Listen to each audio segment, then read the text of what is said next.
Hello students, I am Sheetal Dave from St. Elizabeth School Ancha and I am teaching you 9th standard science.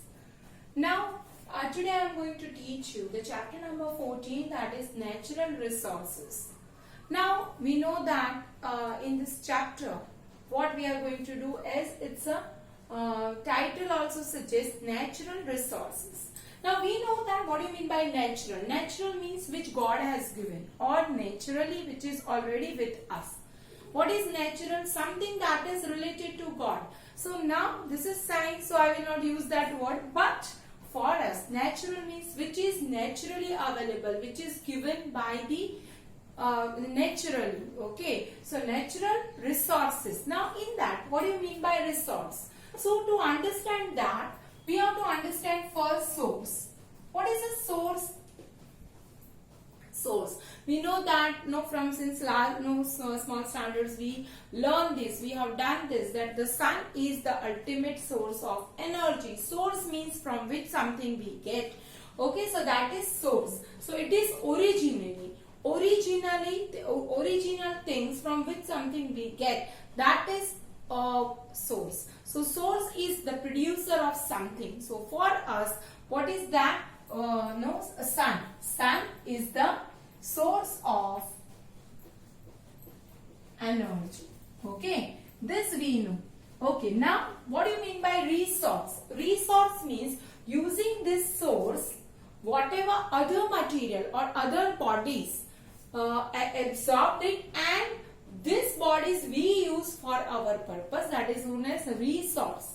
So in resource, we know that so many things will come, that is air, water, okay, air, water, so many things, etc. we get. Environment, air, water, minerals, so many things are there which we use for our purpose. So resource is what? Something which uses sources, and this resources we use. So in this chapter we are going to learn about this natural resources. So for us it is air, water. One by one we are going to do minerals. Okay, minerals, then air, water, sea. Okay, it is a part of a water only. Then atmosphere, which consists of air. Then all the water bodies, all the land bodies. Okay, this all things will come in the resources. From which resource? For example, a teacher. Okay, it is a teacher is a source of knowledge.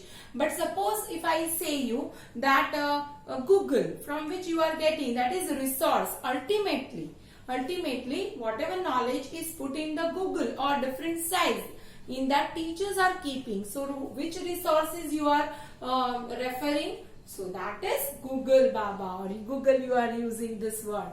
Okay, so Google. Then different type of material you are referring, that is, those all materials are resources. But the originally from where it comes, that is teacher. Okay, so the source is the original from where we are getting something, and resources are which we use it. Okay, resources uses source, and those resources we are going to use. So in this chapter we are concentrating on resources. Now, as we know that God has given a beautiful earth. Okay, so first word comes, that is atmosphere. Okay, that is atmosphere.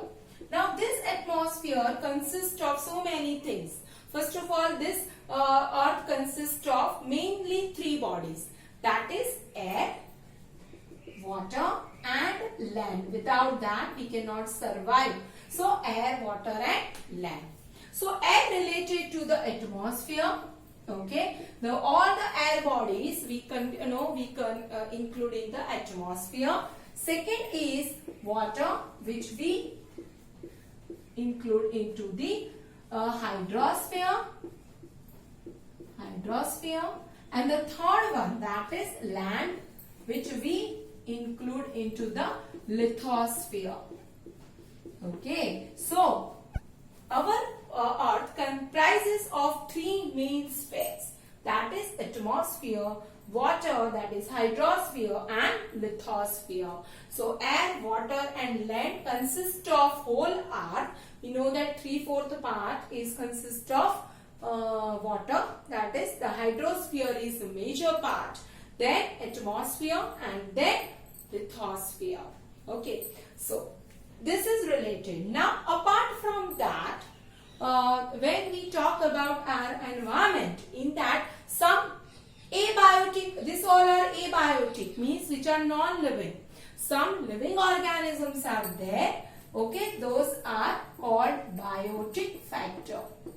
Biotic factors. Okay, so these three are abiotic factors. With that, so many abiotic factors are there. Abiotic, but these all are abiotic factors. With this biotic factors, okay, what do you mean by abiotic? Abiotic, which are non-living. And what do you mean by biotic, which are living? When they interact with each other and they form a very big sphere, by that our earth is running. That is called biosphere. What it is? Biosphere. So first of all, what do you mean by source? Source is something that gives us energy. Okay, resource which utilize this source energy, and then by using it our earth is running. Okay, so for that these examples are there. Then our earth is having major three parts: air, water, land. All the air bodies, all the gases plus air makes atmosphere. Then water, all the water bodies makes hydrosphere, and all the land bodies make lithosphere. This all the material are abiotic, means they are non-living. Plus, when this living organism interact with each other and they form a new type of surrounding atmosphere, they create a new atmosphere which we say as a biosphere. Okay, so we'll understand what is abiotic and biotic. So first of all, what is biotic factors? So the factors are two types.